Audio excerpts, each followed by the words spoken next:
बेंगलोराक रावून इडली, डोसा, वडे सगळे तरेचे साऊथ इंडियन डिशीज करपाक शिकले. पूण ही गोंयची आमची पातळ भाजी आनी पुरी सगळ्यांक फाटी घालता. लागताय बरी आनी करपाक सामकी सोपी. एक कायलीन इल्लें तेल दवरलें, तातूंत इल्ली सांसवां, जिरें, उड्डाची दाळ, हिंग, करवेलाची पानां, हरव्यो मिरसांगो आनी लसूण घालून तळशिलें. लसणीचो बरो वास येतकच तातूंत इल्लो कांदो घालून तळशिलो.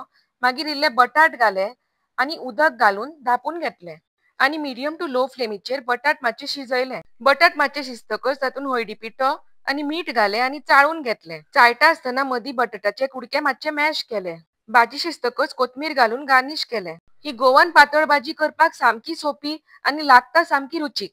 आतां पुरयो करपाक बरें करून पीठ कालयलें आनी बारीक बारीक गुळयो करून घेतल्यो. म्हजे मायन म्हाका हें पुरी करपाचें मशीन दिल्लें. हातूंत पुरयो करपाक सामक्यो इझी जातात. जेन्ना जेन्ना म्हाका चपाती करपाक वाज येता तेन्ना हातूंत हांव पुरयो करून उडयतां. सामकी इझी करपाक. सेपरेटांनी पुरी लाटपा नाका. गुळी काडली, ह्या मशिनान दवरली आनी प्रेस केली. जाली रेडी. तेल बरें खतखतीत तापतकच तातूंत ह्यो पुरयो बऱ्यो करून घालून तळून घेतल्यो. म्हाका पुरी तळपाक सामकी आवडटा आनी जेन्ना ती बरी करून फुलता तेन्ना तर सामकी मजा येता. पातळ बटाटाची भाजी आनी पुरी सामके made for each other combination. सामके टेस्टी जाता. तुम्ही बी ही रेसिपी ट्राय करात. आवडटलीच तुमकां आनी आवडली जाल्यार म्हजो चॅनल सबस्क्रायब करात.